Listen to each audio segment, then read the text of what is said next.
పెళ్ళైనా పండగైనా వేడుక ఏదైనా పట్టుచీరల ప్రత్యేక వేదిక వారాహి సిల్క్స్.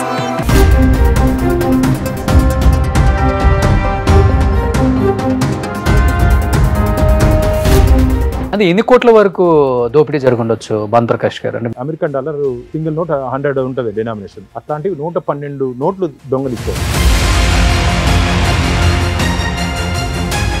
ఆస్తుల విలువ ఎంత తెలుసా? Register value 1,40,00,000 register value. Market value దాదాపు కోట్ల పైన. ఆ రోజు ఉన్నటువంటి టీటీడీలో కొందరు అధికారుల దగ్గర నుంచి ఆడేపల్లి ప్యాలెస్ లో కొందరు అధికారుల వరకు పరకామణిలో పంపకాలు జరిగాయని చెప్పి భక్తులు ఆరోపిస్తున్నారు.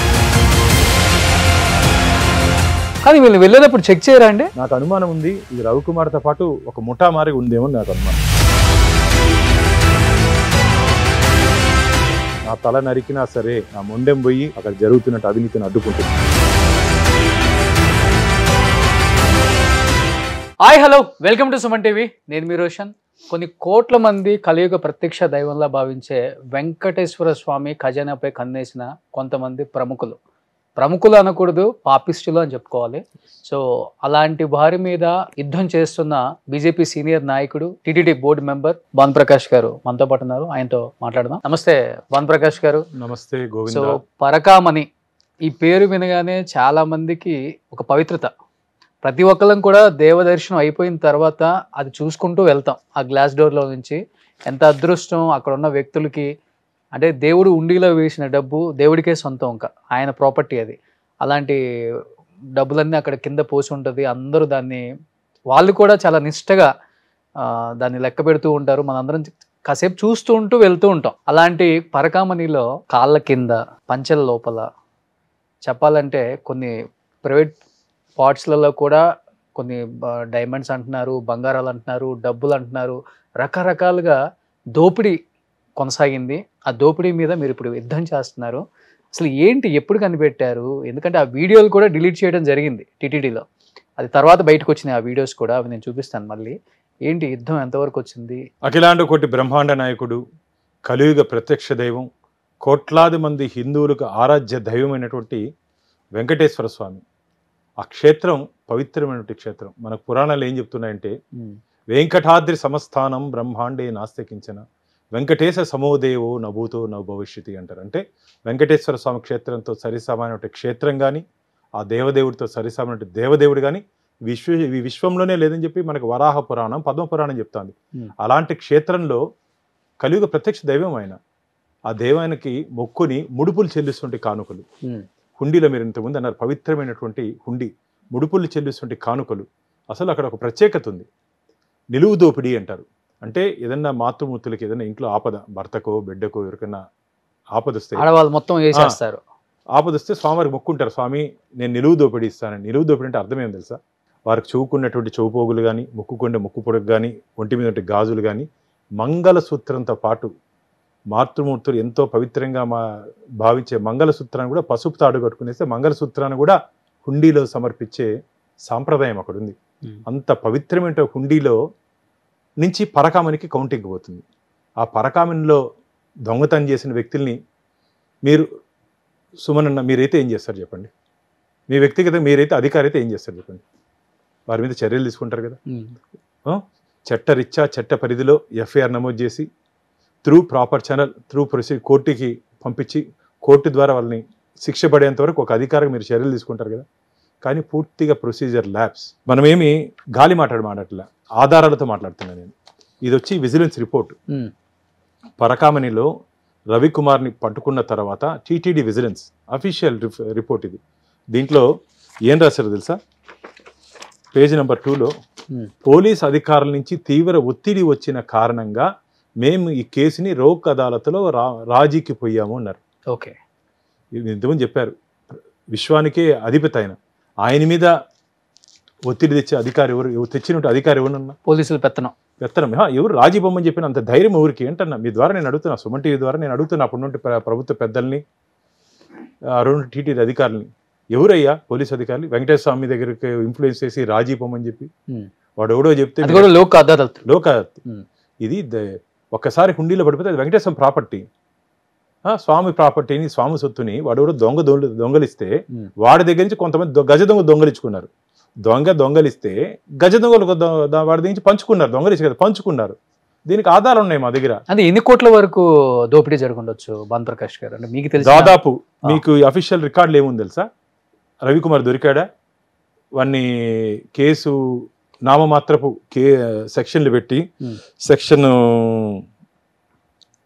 379 ఐపీసీ సెక్షన్ 388 పెట్టారు. నిన్న జేడి లక్ష్మణ గారు ఏం చెప్పారు తెలుసా? 409 పెట్టాలంటే దీనిపైన 10 ఏళ్ళు శిక్ష పైపలకు పడే అవకాశం ఉంటే సెక్షన్లు పెట్టకుండా ఏదో చెట్టు కింద పంచాయతీ మారిగా చిన్న సెక్షన్లు పెట్టి లోకాతుల్లో రాజీ చేసుకున్నారు. ఎవరు రాజీ చేశారండి? ఆ రోజు దొరికింది యాక్చువల్గా నాకున్న ఇన్ఫర్మేషన్ ప్రకారం రవికుమారు ఒక్కొక్కటి అమెరికన్ డాలర్ సింగిల్ నోట్ 100 ఉంటుంది డినామినేషన్, అట్లాంటివి 112 నోట్లు దొంగలిచ్చాడు. ఓకే, 112 అంటే మన ఇండియన్ కరెన్సీ దాదాపు 10 లక్షల రూపాయలు. ఏదో 9 అన్నారు కదా, 9 నోట్లు ఏదో వచ్చినాయి. 9 కాదండి, 9 నోట్లని వీళ్ళు ఎఫ్ఐఆర్ లో రాశారు. అవును, దొరికింది 112. ఓకే, అంటే కేసుని నీరుగార్చే ప్రయత్నం, దొంగ పట్టుకుంటానే ఏ విధంగా శిక్షించాలనే ఆలోచన పోయి ఏ విధంగా తప్పించాలనే ఆలోచనతో పనిచేసినటువంటి ప్రబుద్ధులు వాళ్ళు. అంటే ఈ తెర మీదకి ఎలా వచ్చింది 100 కోట్ల దాకా దోపిడీ జరిగింది అనే? అది నేను చెప్తా మీకు. ఈ రవికుమార్ దగ్గర నుంచి ఆస్తులు బదలాయించుకున్నారు.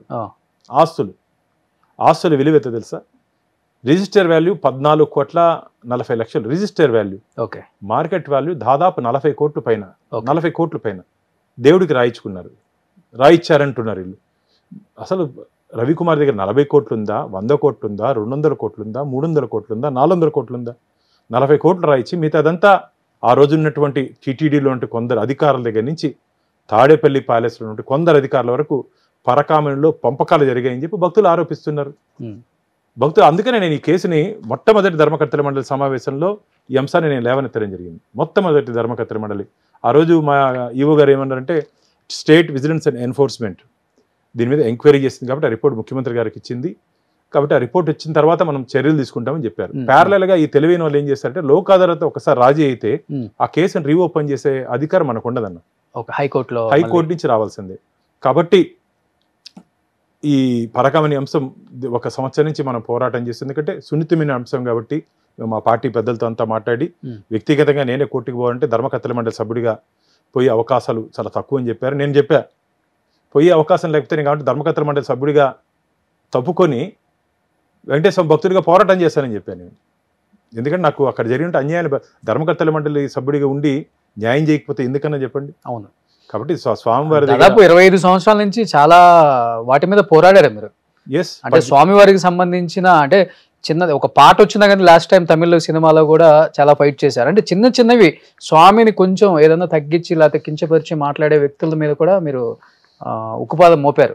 ఖచ్చితంగా టీటీడీ పవిత్రత కాపాడాల్సిన నైతిక బాధ్యత మనందరి మీద ఉంది. నేను చాలా సందర్భాల్లో చెప్తా, వెంకటేశ్వర స్వామి ముందు జై విజయులు ఉంటారు, వారి ముందు గరుత్మంతుడు ఉంటాడు. గరుత్మంతుడికి జై విజయులకి ముందు నేనున్నాను. ఏదైనా అవినీతి అక్రమాలు జరిగితే నాకు అక్కడ ఉన్నతాధికారుల నుంచి కింద వరకు సిబ్బంది విత్ ఎవిడెన్స్ నాకు వస్తుంది. మీరు ఇంతకుముందు చెప్పారు ఆ విజువల్స్ సీసీటీవీ రవికుమార్ ఇక్కడ ప్లే చేయండి ఒకసారి సుబ్బు. ఇప్పుడు ఏవైతే విజువల్స్ ఉన్నాయో టీటీడీ సిస్టమ్ నుంచి తొలగించారు. ఓకే, టీటీడీ సిస్టమ్ టీటీడీ అధికారుల దగ్గర లేదు. ఓకే, ఈ విజువల్స్ మామూలుగా ఏం చేయాలంటే ఏదైనా కేసు కట్టేటప్పుడు పంచనామా చేసి ఆ పూర్వపరాలు కోర్టుకి సమర్పించాలి. ఓకే, ఈ విజువల్స్ అని కోర్టుకి వేయాలి. ఇప్పుడు ఆ వ్యక్తి పేరేంటి? భానుప్రకాష్ గారు ఆయన వ్యక్తి పేరు రవికుమార్. అతనే చూడండి ఎంత కట్ట కాళ్ళ కింద దాదాపు 112 నోట్లు. అవి 112 నోట్లు దొంగలిచ్చి లోపల పెట్టుకుంటే వాళ్ళు కోర్టుకి పంపించకుండా ప్రైవేట్ గెస్ట్ హౌస్ లో పంచాయతీ చేస్తారు. తెలుసా మీకు? గెస్ట్ హౌస్ లో పంచాయతీ ఇతను ఆస్తుల విలువ 100 కోట్లు. ఓకే, 100 కోట్లు. అంటే ఎన్ని సంవత్సరాల నుంచి జరుగుతుందో కూడా తెలియదు. ఇప్పుడు కోర్టు అత్యున్నత న్యాయస్థానం విచారణ జరుగుతుంది కాబట్టి అన్ని పరకామంలో పంపకాలు అందరూ బయట వస్తారు, అందరూ బయట వచ్చే అవకాశం ఉంది. కానీ వీళ్ళు వెళ్ళేటప్పుడు చెక్ చేయరా అండి? నాకు అనుమానం ఉంది ఇది రవికుమార్తో పాటు ఒక ముఠా మారి ఉందేమో నాకు అనుమానం. ఎందుకంటే ఇప్పుడు మీరు కానీ నేను కానీ పరకామని లోపల ఎంటర్ అయితే ఇప్పుడు మీ చేతిలో వాచ్ ఉంది, అవును, వాచ్ కట్టుకుని పొరపాటు లోపల పోతే పరకామణిలో వదిలేసి రావాల్సిందే. నేను నా చేతిలో కడియం ఇవన్నీ చైన్లు ఉన్నాయి, నేను కానీ పొరపాట్లు అంటే అడిగి పెట్టేదానికి అన్ని తీసేయాలి, పొరపాటు మన కానీ అడిగి లోపల పెడితే అన్ని అడేసి వచ్చాయి. అంత పకడ్బందీ తనిఖీ ఉన్నటువంటి పరకామణిలో ఇంత జరిగిందంటే ఖచ్చితంగా అక్కడ కొందరు గ్రూప్ అయి చేసినటువంటి దొంగతనంగా నేను భావిస్తున్నాను. Okay okay. కానీ దొంగతనం బయటపడిన తర్వాత వారిని దొంగని దొరని చేశారు, దాతని చేశారు. దొంగని దాతని చేశారు. దాతని ఎందుకు అడగచ్చు మీరు? దొంగ రవికుమార్ నుంచి టీటీడీకి ఆస్తులు బదలాయించుకునేది ఏందన్నా? అవును. ఏమయ్యా వెంకటేశ్వమి దొంగ దగ్గరించి ఆస్తులు తీసుకునే పరిస్థితి ఉందా స్వామివారికి? స్వామివారి పవిత్రత దెబ్బతీసే విధంగా మీరు కదా వివరించింది. ప్లస్ బోర్డు లేదు రెజల్యూషన్లో. ఇంకోటి, ఇప్పుడు సుమన్ టీవీ యాజమాన్యము, రోషన్ అన్నో, నేను, మీ కెమెరామన్ను వెంకటేశ్వర మీద భక్తితో శ్రద్ధతో మన ఆస్తులు రాసియాలనుకోండి, దానికి ఒక ప్రొసీజర్ ఉంది. ఏం చెప్తుందంటే ప్రొసీజర్, ఎండోమెంట్ యాక్ట్, మా ఎండోమెంట్లో as per rule 159(2) to 160 Chapter 11 issued in GOMS number 311 Endowment Department 9/4/1990 ఏం చెప్తోందంటే publication notices has to be given in daily news papers duly calling for objections and suggestions. ఇది ఇచ్చిన తర్వాత మాత్రమే మేము ఆస్తులు తీసుకోవాలని చెప్పి చట్టం చెప్తోంది. చట్టాన్ని వీళ్ళు ఏం చేస్తారు తెలుసా? చట్టం వైసీపీకి చుట్టంగా మారిపోయింది. ఇది బోర్డు గవర్నమెంట్ సపోర్ట్ గట్టిగా ఉందంటారు ఆ టైంలో. అందుకనే వైసీపీ చుట్టంగా మారిపోయింది. Board resolution number 159 dated 19/6/2023. దీంట్లో బోర్డు రెజల్యూషన్ ఏం రాసుకున్నారు తెలుసా? In the instant case publication of notices in daily news papers duly calling for objections suggestions from the public was not called due to time constraints. అంటే మాకు సమయం లేని కారణంగా మేము పబ్లికేషన్ ఇయ్యలేదు అంటున్నారు. ఏం సమయం అయ్యా? ఎందుకు సమయం లేదైతే? అంత తొందర ఎందుకు అయ్యా మీకు? దీంట్లో ఇంకో లోతుపాటు ఉంది. ఇంకోటి తెలుసా? ఇది వచ్చి రవికుమారు టీటీడీకి నేను రాయిస్తాను అని చెప్పి అఫీషియల్ లెటర్, ఇవన్నీ అఫీషియల్ లెటర్ ఇచ్చారు టీటీడీకి. ఓకే, రవికుమారు నేను ఆస్తిని టీటీడీకి రాయిస్తానని వీళ్ళే, అంటే ఆయన దగ్గర బెదిరించారు, వాళ్ళ కొంత తీసుకొని ఇందుకు రాయిచ్చారు. ఈ డేటెడ్ ఎప్పుడు చెప్పండి? 19/5/2023. 19/5/2023. బోర్డు రెజల్యూషన్ ఎప్పుడు తీసుకున్నారు మీరు? 19/6/2000, ఒక నెల ముందు. సమయం సరిపోదే మీకు? పేపర్ నోటిఫికేషన్ ఎందుకు ఇవ్వలేదు? అంటే ఎందుకు ఈ దాపరికాలు? ధార్మిక క్షేత్రంలో దాపరికాలు ఎందుకని ప్రశ్నిస్తున్నాం. ఎవరు అప్పుడు చైర్మన్?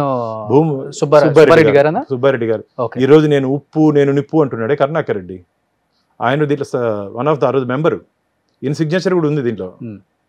యాజ్ ఎక్స్ అఫీషియల్ సభ్యుడిగా ఈ రెజల్యూషన్లో కరుణాకర్ రెడ్డి గారి సంతకం కూడా ఉంది. నేను ఉప్పు నిప్పు అంటున్నాడు కదా, ఎందుకు సంతకం పెట్టావయ్యా నువ్వు? ఇది తప్పు, ఆస్తులు బదలాయించేదానికి ఏమి తొందర అని ప్రశ్నించుండొచ్చు కదా నువ్వు. అప్పుడు జేఈఓ ధర్మారెడ్డి, ఈ ఫుల్ ఛార్జ్ ఈఓ ధర్మారెడ్డి, అందరూ కలిసి టీటీడీలో నియమ నిబంధనలు అన్నింటినీ తొంగలో దొక్కారు. దీనికి సమాధానం చెప్పాలి వాళ్ళు. ఇది చాలా తప్పు అన్న, తప్పుడు నిర్ణయాలు తీసుకునేసి. ఇంకో తమాషైన విషయం అంటే 2019 నుంచి 2024 వరకు మీరు టీటీడీ రెజల్యూషన్స్ మేము బోర్డులో నిర్ణయాలు తీసుకుంటే టీటీడీ వెబ్సైట్లో పెడతాం. 2019 నుంచి 2024 వరకు వెబ్సైట్లో పెట్టలేదు తెలుసా? ఎందుకంటే ఇవన్నీ బయటపడతాయి, ప్రశ్నిస్తారని చెప్పి. ఎందుకంటే టీటీడీకి ఈ అవకాశం లేదు. మనం సమాచార హక్కు చట్టం కింద టీటీడీ రాదు. ఓకే, కాబట్టి ఆ అవకాశం లేని కారణంగా దాన్ని ఆసరాగా తీసుకొని వాళ్ళు వెబ్సైట్లో పెట్టకుండా ఇలాంటి దరిద్ర పనులన్నీ చేస్తారు. ఎందుకు నిన్న ప్రెస్ మీట్లో చాలా ఎమోషనల్ అయ్యి కళ్ళంబట్టి నీళ్ళు కూడా పెట్టుకోవాల్సి వచ్చింది. నా భార్య పిల్లలు కూడా ఏదేమైనప్పటికి కూడా, ఎవరు భయపెట్టినా లేకపోతే చంపేస్తామని బెదిరింపులు వస్తున్నప్పటికి కూడా నువ్వు పోరాడు, ఏదైతే అది అయిందని చెప్పేసి క్లియర్గా చెప్పారు. మా ఇంట్లో కూడా అని చెప్పేసి నిన్న ఎమోషనల్ అయ్యారు. అదేగాక నిన్న కార్యక్రమానికి కూడా మంచి మంచి వాళ్ళు విచ్చేశారు. పూర్వ జస్టిస్ కానీ, లేకపోతే మన జేడి నారాయణ గారు, తర్వాత రంగరాజన్ గారు వచ్చారు, ఎల్వి సుబ్రహ్మణ్యం, మాజీ తాళ్ళపాక వంశీకులు రాఘవ గారు, విశ్వ హిందూ పరిషత్ రవి గారు, ఆయన జేడి లక్ష్మీనారాయణ గారు, మన వీరు రంగరాజన్ గారు, అందరూ మేధావులు అందరూ వచ్చారు. ఇప్పుడు నేను భానుప్రకాష్ మాట్లాడితే రాజకీయ కక్ష, భానుకి వ్యక్తిగత స్వార్థం. నాకు వ్యక్తిగత స్వార్థం ఏం లేదు. మీరు ఫ్యామిలీ విషయాలు అవుతారు, నేను పాలసీ విషయం మీద మాట్లాడతాను. అంటే ఎవరైనా చంపేస్తామని బెదిరిస్తున్నారా? ఈ కేసుని వెనక్కి తీసుకో, ఎందుకు ఎమోషనల్ అయ్యారు? కళ్ళమ్మటి నీళ్లు పెట్టుకున్న పరిస్థితుల్లో ఫస్ట్ టైం మిమ్మల్ని చూడటం. అంటే నేను నా రాజకీయ దాదాపు 20 సంవత్సరాలుగా నేను 1990 నుంచి రాజకీయాల్లో ఉన్నా. నేను ఏ రోజు ఒత్తిడికి లోను కాలే, ఏ రోజు ఎవరికి భయపడ్డా. నిన్న కూడా అది భయపడి వచ్చినట్టు కాదు. నిన్న ఏం జరిగిందంటే, ఈ మీటింగ్ పెడుతున్నాను నేనని చెప్పి తెలిసినటువంటి ఈ దుర్మార్గులు ఆ 10 మంది ఎవరెవరు మీరు ఇంతకుముందు చెప్పారు, ఆ 10 మందికి ఒక వీడియో చేయించారు. వీరు మనిషి దగ్గర ఆ పిల్లి వేశారు చూడండి, శ్రీనివాస్ అని. అతని దగ్గర ఒక వీడియో చేయించి ఆ రవికుమార్ దొంగలిచ్చిన వ్యక్తి భార్య దగ్గర నేను 5 కోట్లు డిమాండ్ చేసినట్టు, ఏది ఈ విషయం బయటకు మాట్లాడుకొని ఉండటానికి 5 కోట్లు మీరు డిమాండ్ చేశారని నా దగ్గర సాక్ష్యాధారం ఉన్నాయని చెప్పి ఆయన దగ్గర విడుదల చేశారు. ఆ వీడియోని వీళ్ళకి పంపించారు. మామూలుగా మేధావులు ఇలా పెద్ద హై ప్రొఫైల్ ఉన్నట్టు రిటైర్డ్ చీఫ్ జస్టిస్లు కానీ, జేడి లక్ష్మీనారాయణ గారు కానీ, సుబ్రహ్మణ్యం గారు ఇట్లా కాంట్రవర్సీలో పోరు. ఒకవేళ ఏదైనా కాంట్రవర్సీ ఉంటే రారండి వాళ్ళు. మనకెందుకు క్లీన్గా ఉండే దగ్గర పోవాలి ఆ ప్లాట్ఫామ్ అని అనుకుంటారు. ఎవరైనా మీరైనా నేనైనా అనుకుంటాం. వాళ్ళకి పంపించి నిన్న సమావేశాన్ని జరగనీయకుండా చేయాలని వాళ్ళ ఆలోచన. కానీ వాళ్ళందరికీ సమాచారం ఇచ్చినప్పటికీ అందరూ ఆ వేదిక మీద వచ్చారు. ఓకే, వాళ్ళందరూ మాట్లాడిన తర్వాత నేను మాట్లాడాను. అప్పుడు నాకు సంతోషం వేసింది. నేను కాదు, నాతో పాటు ఇంతమంది వెంకటేశ్వర స్వామి ఆస్తులు పరిరక్షించేదానికి, ఆ స్వామివారి పవిత్రత కాపాడేదానికి ఇంతమంది ఉన్నారని చెప్పి ఆనందంతో వచ్చినటువంటి ఈ ఆనంద అదే కన్నీళ్ళు అవి.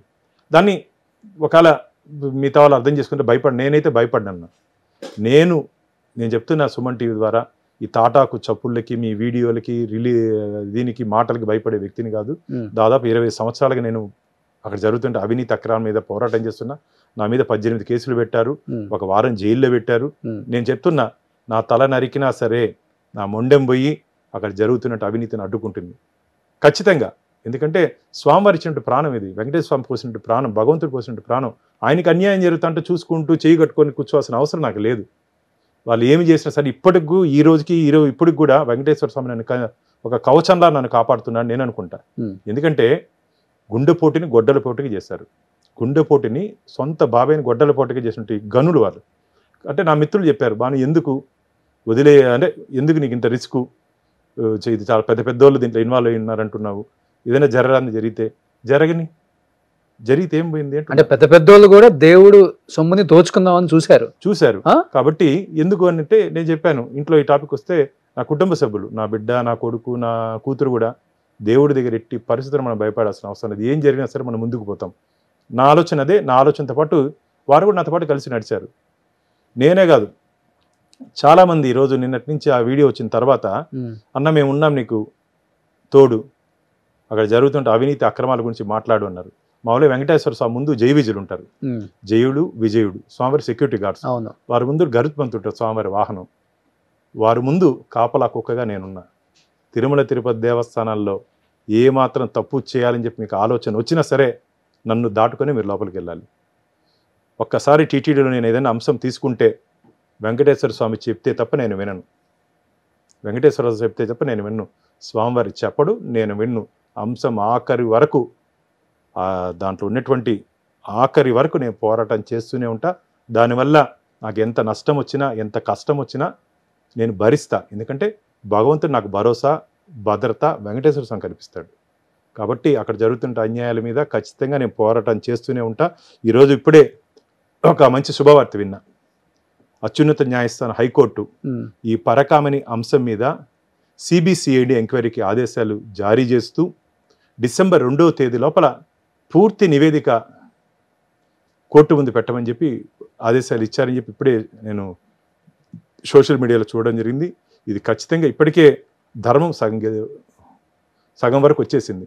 ఇంకా తొందరలోనే పరకామణిలో పంచుకున్న వ్యక్తులు, సూత్రధారులు, పాత్రధారులు, లబ్ధిదారులు అందరూ జైలుకి వెళ్ళే రోజు దగ్గరలోనే ఉంది. అసలు ఆ దేవుడి జోలికి వెళ్ళిన వాళ్ళు ఎవరు బాగుపడలేదండి. వాస్తవంగా చెప్పాలంటే మనం అప్పటి నుంచి ఇప్పటి వరకు చూస్తూనే ఉన్నాం. ఏదో ఒకటి వాళ్ళ కుటుంబంలోనో, వాళ్ళకో, లేకపోతే వ్యక్తిగతంగానో, లేకపోతే పర్సనల్ లైఫ్లోనో ఎఫెక్ట్ అయ్యారు అందరూ. వాస్తవంగా చూసుకుంటే మనం. బట్ మీరు ఇప్పుడు చంద్రబాబు గారిని ఆల్మోస్ట్ తిరుపతి చాలా టైమ్స్ వచ్చారు కాబట్టి, లేకపోతే పవన్ కళ్యాణ్ గారితోనో డిస్కస్ చేశారా మీరు ఈ విషయం? మోడీ గారితోనో ఈ విషయం నేను చంద్రబాబు నాయుడు గారు మన బ్రహ్మోత్సవాల సందర్భంలో వచ్చినప్పుడు వ్యక్తిగతంగా నేను కలిసి అడిగా, అన్న ఇది కేసులు ఇంతకుముందు చెప్పాను కదా, లోక్ అదాలత్లో ఉంటే హైకోర్టు నుంచి డైరెక్షన్ తెచ్చుకోరన్నా, కాబట్టి నేను కోర్టుకి వెళ్ళి, ఎందుకంటే రాష్ట్ర ముఖ్యమంత్రి గారు ఒకసారి వారికి చేయమని చెప్పి మా పార్టీ పెద్దలు చెప్పడం జరిగింది, అందుకని వారి దృష్టికి తీసుకుని వెళ్ళా. వ్యక్తిగతంగా నేను కోర్టుకి వెళ్తానని అంటే వేరే దారి లేదా బాను అన్నాడు. లేదన్నా ఒకసారి మీరు అనుమతిస్తే వెళ్తానంటే గోయే హెడ్ అన్నారు. మీరు కోర్టుకి వెళ్ళి దీని మీద ఫైట్ చేయండి అని చెప్పి ముఖ్యమంత్రి గారు చెప్పడం జరిగింది.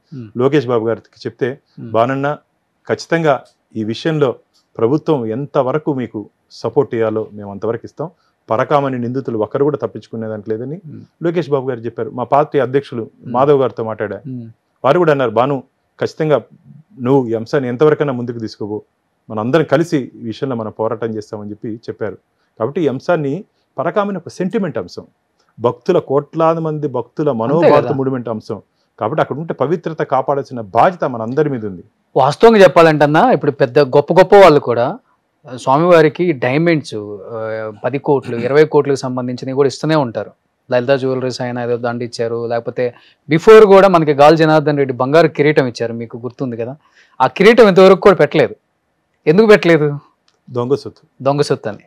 అది అంటే అంత నిబద్ధత దేవుడు సన్నిధిలో ఇచ్చే ఆర్నమెంట్స్ని కూడా అంత భక్తి శ్రద్ధలతో వాళ్ళు దాన్ని మనసులోకి తీసుకొని మైండ్లోకి తీసుకొని ఏది పెట్టాలి ఏది పెట్టకూడదు అని కూడా ఉంటుంది వాళ్ళకి.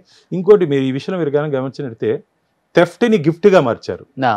థెఫ్ట్ని గిఫ్ట్గా మార్చారు, దొంగని దాతగా మార్చారు.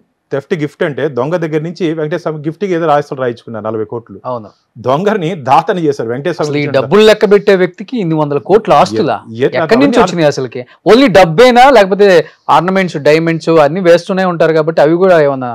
ఖచ్చితంగా దీన్ని లోతుగా పరిశీలిస్తే ఏమేమి జరిగిందో పూర్తి వివరాలు బయట వస్తుందని చెప్పి నాకు గట్టి నమ్మకం విశ్వాసం ఉంది. ఎందుకంటే గతంలో శ్రీకృష్ణదేవరాయల గారి సమయంలో శ్రీకృష్ణదేవరాయల గారి సమయంలో దేవాలయంలో అక్కడ నుండి వ్యక్తులు స్వామివారి నగలు దొంగలిస్తే 11 మందికి క్యాపిటల్ పనిష్మెంట్ ఉరిశిక్ష చేశారు. అంత పవిత్రమైన స్థలం అది. ఇప్పుడు దొంగలు ఇచ్చేసి దర్జాగా బయట తిరుగుతా అంటే వీళ్ళు దేవుడు చూస్తూ ఊరుకుంటాడంటాడు. పాపం పండింది, పరకామని పరాకాష్ఠకు చేరుకుంది, పాపం పండింది. వీళ్ళెవరు తప్పించుకునేదానికి లేదు. డిసెంబర్ 2వ తేదీ లోపల చాలా మంది ఉన్నతాధికారులు కూడా ఈ కేసులో తగులుకునే అవకాశం ఉంది. ఇప్పుడే నేను చూశాను, లోకాలతో రాజీ చేసినటువంటి ప్రక్రియ కూడా సరైన పద్ధతి కాదు, దాని మీద కూడా విచారణ చేయమని చెప్పి హైకోర్టు ఆదేశించారు. ఒక లోకాలతో కాంప్రమైజ్ అయ్యే కేసే కాదు ఇది. మీకు నాకు ఏదైనా గొడవలు ఉంటే మన ఇద్దరం లోకాలతో కాంప్రమైజ్ అవ్వచ్చు, కానీ ఈ సొత్తుకి ఓనర్ వెంకటేశ్వర స్వామికి విషయం ఏవిఎస్ఓ ఎస్సీఐ ర్యాంక్ అబ్బాయిది, అయింది సతీష్ది సిఐ ర్యాంక్. నువ్వు ఎట్టబోయి రాజీ అవుతావా? సరే బోర్డుకే లేదు అధికారము. ఒకవేళ ఏదన్నా వేరే విషయాల్లో టీటీడీ ఏదైనా నిర్ణయం తీసుకుంటే మాకు ప్రొసీజర్ ఉంది. డిఎల్ఓ లా ఆఫీసర్ ఉంటాడు, ఏదైనా ఉంటే లా సెక్షన్కి పోవాలి, లా సెక్షన్ నుంచి జేఈఓకి రావాలి, జేఈఓ నుంచి ఈఓకి రావాలి, ఈఓ నుంచి బోర్డుకి రావాలి. ఇంత ప్రక్రియ అన్ని ఎక్కడ ఇదేం జరగలేదు ఈ కేసులో. ఈయన పోయినాడు, లోకాలపై రాజీ చేసుకుని వచ్చేసాడు. ఎవరిచ్చారు నీకు అధికారము? ఎవరు నేను పంపించారు? ఎందుకోసం పంపించారు?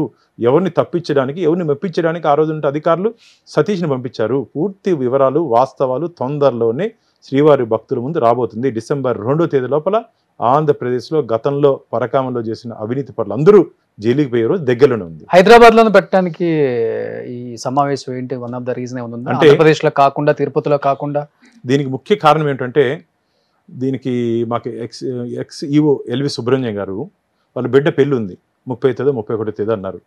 తిరుపతికి వచ్చిపోంటే ఒకరోజు పెళ్లి ముందు ఇంకా 4 రోజులు ఉంది, 4-5 రోజులు ఉంది. కాబట్టి కష్టం బాను దీన్ని ఫస్ట్ వీక్లో పెట్టుకుంటామా అంటే, అన్న ఫస్ట్ వీక్ అన్నా ఈ కోర్టులో సీరియస్గా జరుగుతుంది కాబట్టి మనం ఇప్పుడే ప్లాన్ చేసుకుంటే మంచిదినా అంటే, అయితే హైదరాబాద్లో పెట్టుకుందాము అని చెప్పారు. వారు ఒప్పుకున్న తర్వాత నరసింహారెడ్డి గారు చీఫ్ జస్టిస్ వారు మాట్లాడితే వారు వస్తున్నారు, జేడి లక్ష్మీనారాయణ గారు వారు వస్తున్నారు, సెంట్రల్ విజిలెన్స్ కమిషనర్ శ్రీమతి రాకేష్ శర్మ గారు వారు వస్తున్నారు, తాళ్ళపాక వంశీకులు. ఆయన అయితే నాకు ఫోన్ చేశారు, సీనియర్ అడ్వకేట్ ఆయన. బానీట మరి రౌండ్ టేబుల్ పెడుతున్నా ఉంటా కదా, నాది 12వ తరము స్వామివారి సేవలో, నా 12 తరాలు స్వామివారి సేవలు ఉన్నాం మేము. ఇక్కడ జరిగినటువంటి అవినీతి అక్రమాలు చూస్తూ నేను ఊరుకోలేకపోతున్నాను, నేను వచ్చి ఏం జరిగిందో చెప్తాను. నిన్న వారు కూడా వచ్చి మాట్లాడారు. ఓకే, అంటే ఇంతమంది మేధావులు ఒకే వేదిక మీద వచ్చి, ఇంతమంది స్వామి భక్తులు ఒకే వేదిక మీద వచ్చి మాట్లాడే అవకాశం హైదరాబాద్ వేదికగా అది అయింది. అంటే ఇక్కడ వేదిక ఇదైనా సరే భక్తులందరికీ సమాచారం వెళ్ళింది. అవును, భక్తులందరికీ, శ్రీవారి భక్తులందరికీ సమాచారం చేరింది. తిరుపతిలో పెట్టినా, విజయవాడలో పెట్టినా, కర్నూలులో పెట్టినా, చిత్తూరులో పెట్టినా ఇదే కదా మెసేజ్ వెళ్ళేది. కాబట్టి వీళ్ళందరూ మేధావులు పెద్దలందరూ ఇక్కడ ఉన్నారు కాబట్టి హైదరాబాద్లో భక్తుల్లో ఒక బాధ కూడా కనిపించింది. ఎందుకంటే వాళ్ళు దేవుడిని మొక్కుకొని వేసే డబ్బు అది, మాకు ఇది జరగాలనో లేకపోతే మీరు అన్నట్టు నిలుదోపిడి ఇచ్చే వాళ్ళందరూ కూడా ఎందుకు ఇస్తారు? దేవుడి మీద ఉన్న ప్రేమతో భక్తితో ఇస్తారు. అలాంటిది ఇలా జరుగుతుంది అంటే ఏ భక్తుడికైనా బాధే. ఈ రాజకీయాలు పక్కన పెడితే భానుప్రకాష్ గారు, మీరు చేస్తున్న ఈ యుద్ధం అనేది ఇలానే ఆగకుండా ముందుకు వెళ్ళాలి. నిజంగా పరకామణిలో దోషుల్ని నిలబెట్టి జైలుకి పంపించేలాగా మీరు చేయాలి. ఆ కృషి మీరు పూనారు కాబట్టి అందరి సపోర్ట్ కూడా ఉంటుంది. ముఖ్యంగా తెలుగు రాష్ట్రాలలో ఉన్న ప్రజలే కాకుండా ఎంతోమంది దీన్ని గమనిస్తున్నారు, చూస్తున్నారు. భాష రాకపోయినప్పటికి కూడా అర్థమైపోతుంది ఆ వీడియోలు చూస్తుంటేనే. స్వామివారి సొమ్ము ఎలా తొక్కేస్తున్నారు అనేది అర్థమైపోతుంది అందరికీ. సో మీరు ముందుకు వెళ్ళాలని, ఆ దేవుడు మీకు మంచి ధైర్యాన్ని, శక్తిని ఇవ్వాలని మనస్ఫూర్తిగా నేను కూడా కోరుకుంటున్నాను. అండ్ ఏం చెప్పాలనుకుంటున్నారు లాస్ట్ అండ్ ఫైనల్గా గవర్నమెంట్? నిన్న మీరు చెప్పినట్టు మాటలకి రంగరాజన్ గారు, చిలుకు రంగరాజన్ స్వామివారు అన్నారు, నాకు చాలా సంతోషం వేసింది. భాను అభిమన్యుల్లా నువ్వు ఈ పరాకామణి అంశం కానీ టీటీడీ అంశంలో కానీ నువ్వు పోరాటం చేస్తున్నావు. నువ్వు అర్జునుడు అవ్వాలి, నువ్వు అర్జునుడు అవ్వాలి. నీ చుట్టూరు మేము ఉన్నాం. నిన్ను వచ్చినట్టు మేధావులందరూ నీతో పాటు మేము ఉన్నాం. మన అందరం కలిసి పరకామణి అంశాన్ని ఎవరెవరు తప్పు చేస్తారో అందరినీ బయట పెడతామని చెప్పి స్వామివారు చెప్పినట్టు మాటలను నన్ను కదిలించింది. ఎందుకంటే అభిమన్యుడికి పద్మవ్యూహంలోకి పోయి తగులుకునేది మాత్రం తెలుసు భాను, నువ్వు అర్జునుడి లోపలికి వెళ్ళి బయటకు వస్తావు. కాబట్టి వెంకటేశ్వర స్వామి పట్ల మనం అందరం కలిసి పోరాటం చేస్తున్నావు. నువ్వు ఖచ్చితంగా మనకు దీంట్లో విజయం వస్తుందని చెప్పారు. వారు చెప్పిన 24 గంటల్లోనే హైకోర్టు ఈరోజు సిబిసిఐడికి ఆదేశాలు ఇవ్వడం చాలా సంతోషం వేసింది. భగవంతుడు ఉన్నాడనే దానికి నిదర్శనం ఇది. వెంకటేశ్వర స్వామి కలియుగ ప్రత్యక్ష దైవం. ఆయన దగ్గర తప్పు చేస్తే ఒప్పుకునే ప్రసక్తే లేదు. వెంకటేశ్వర స్వామికి వడ్డీ కాసులుడు అని ఇంకో పేరుంది. సహస్రనామాల్లో వడ్డీ కాసులుడు అని పేరుంది. వడ్డీ కాసులు వాడికి ఇప్పుడు దొంగలిచ్చినట్టు దొంగల దగ్గర నుంచి వడ్డీతో పాటు చెల్లించుకుంటాం. వడ్డీతో పాటు ఎక్కడెక్కడ వాళ్ళ ప్రాపర్టీస్ ఉన్నాయి, ఎవరు రాసుకున్నారు, ఎవరు దాచుకున్నారో అన్నిటినీ సీజ్ చేయించి వెంకటేశ్వర స్వామి పేరు మీద అఫీషియల్గా ఇట్లా దొంగదారిలో కాకుండా అఫీషియల్గా స్వామివారి సొత్తు స్వామివారికి చేరేంత వరకు మా పోరాటం కొనసాగుతుంది. ఖచ్చితంగా నిన్న నాకు మద్దతు తెలిపినటువంటి వెంకటేశ్వర స్వామి భక్తులు, అలాగే హిందూ ధర్మ పరిరక్షణ కోసం కృషి చేసిన వ్యక్తులు నాకు ఎంత మద్దతుగా నిలిచారంటే వారందరికీ సుమన్ టీవీ ద్వారా ధన్యవాదాలు తెలియజేసుకుంటున్నాను. ఎప్పటికీ మీ ఆశీర్వాదం, మీ తోడు ఖచ్చితంగా నాతో ఉండాలి. ముఖ్యంగా భగవంతుడి ఆశీర్వాదం, వెంకటేశ్వర స్వామి నాకు అండగా నీడగా ఎప్పుడు ఉంటాడని చెప్పి నమ్మకం ఉంది. స్వామివారి సుదర్శన చక్రం లోక కళ్యాణం కోసం పనిచేస్తుంది. అలాంటి సుదర్శన చక్రం మొత్తం స్వామివారి ఎవరి పట్ల ఎవరు అపచారం చేసినా, అవినీతి చేసినా అది ఉంది అని చెప్పి ఒక భయం కలిగించే విధంగా ఈ పరకామణిలో నిందితులకి శిక్ష పడుతుంది. మీరు గమనించండి, టీటీడీ చరిత్రలో నేను గమనించింది, శ్రీకృష్ణదేవరాయలు గారి చరిత్రలో మనం విన్నాం, చూడలేదు. ఇప్పుడు చూడబోతారు. స్వామివారి భక్తులు ఈ కేసులో ఎవరెవరు ఏ విధంగా తగులుకుంటారో మీరు చూడబోతారు. ఏమన్నా సిబిసిడి డీజీ అడిషనల్ డీజీ గారు వచ్చినప్పుడు కూడా వారితో మాట్లాడేది జరిగింది. నా దగ్గర ఉన్నట్టు వివరాలు ఇవ్వడం జరిగింది. నివ్వెరిపోయారు వాళ్ళు. సీనియర్ ఐపీఎస్ అధికారి వారు రవిశంకర్ గారు. ఓకే, అసలు ఏంది బాను టీటీడీలో అసలు ఎట్లా పాసిబుల్ ఇది? వ్యవస్థను మొత్తం వీరు నిర్వీర్యం చేశారు. అధికారం చేతుల్లో ఉంది కదా అని చెప్పి ఇష్టానుసారంగా వారు బాధపడ్డారు. ఏం టీటీడీ లాంటి సంస్థలు ఇంత ధైర్యంగా ఎలా చేస్తారని చెప్పి. ఒక సీనియర్ ఐపీఎస్ అంటే ఇంకా ఆర్డర్స్ అప్పటికి ఈ ప్రక్రియ జరుగుతుంది. ఇప్పుడు సిబిసిఐడికి బాధ్యత ఇచ్చారు కాబట్టి ఆ వైసీపీ ప్రభుత్వం మారికి కాదండి మాది. వైసీపీ ప్రభుత్వం మీకు ఉదాహరణ దీంట్లో పోలీసుల అధికారి నుంచి తీవ్ర ఒత్తిడి వచ్చిన కారణంగా అని చెప్పాను కదా ఈ పేజీలో. అందుకే నేను చాలా సందర్భాల్లో చెప్పడం జరిగింది. ఆ 2019 నుంచి 2024 వరకు ఆంధ్రప్రదేశ్ రాష్ట్రంలో ఐపీసీ సెక్షన్లు పనిచేయలేదు. వైసీపీ సెక్షన్లు పనిచేసిన దానికి నిదర్శనం ఇది. ఇండియన్ పోలీస్ సర్వీస్ని కొందరు అధికారులతో ఇండియన్ పొలిటికల్ సర్వీస్గా మార్చుకున్నారు. ఇండియన్ అడ్మినిస్ట్రేటివ్ సర్వీస్ని ఐఏఎస్ని కొందరిని అధికార పార్టీ సర్వీస్గా మార్చుకున్నారు. అందుకనే ఈరోజు చాలామంది నియమ నిబంధనలకు వ్యతిరేకంగా వ్యవహరించినటువంటి అధికారులు వాళ్ళు అనుభవిస్తున్నారు. ఎక్కడున్నారు? జైల్లో ఉన్నారు. అయ్యా, నేను చాలా సందర్భాల్లో చెప్పడం జరిగింది. అయ్యా, మీరు అధికార పక్షాన కాదు, ప్రజల పక్షాన ఉండండి. మనం చదువుకునింది, మన విలువలు ప్రజల కోసం ఉండాలి తప్ప అధికార పార్టీని మోయడానికి కాదు.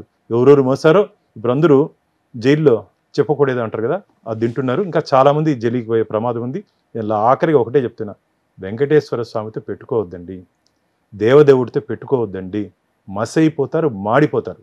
గతంలో ఎవరెవరు స్వామివారి పట్ల అపచారంగా వివరించారో వాళ్ళ చరిత్ర అందరికీ తెలుసు. స్వామివారి అయితే చూసేదానికి నవ్వుగా చాలా ముద్దుగుంటాడు మా స్వామి. ఆయన పోయి దర్శనం చేసుకుంటే చాలా అందంగా ముచ్చటగా ఉంటాడు. కానీ కోపం వస్తే నరసింహస్వామి కూడా అవుతాడు. వెంకటేశ్వర స్వామి ఉగ్ర నరసింహుడిగా మారుతాడు, జాగ్రత్త అని చెప్పి అందరినీ హెచ్చరిస్తుంది. Thank you so much Bhanu Prakash గారు. గోవిందన్. సో అత్యంత శక్తివంతమైన ఒక దానికి పూనుకున్నారు మీరు. సో అది జరగాలని మనస్ఫూర్తిగా నేనే కాదు కొన్ని కోట్ల మంది కోరుకుంటున్నారు. సో మిమ్మల్ని ముందుకు నడిపించాలని ఆ దేవుణ్ణి కూడా కోరుకుంటున్నాను. Thank you. Govinda, thank you. Suman టీవీలో మీ పర్సనల్ అండ్ బిజినెస్ ప్రమోషన్స్ కోసం కింది నెంబర్కి కాంటాక్ట్ చేయండి.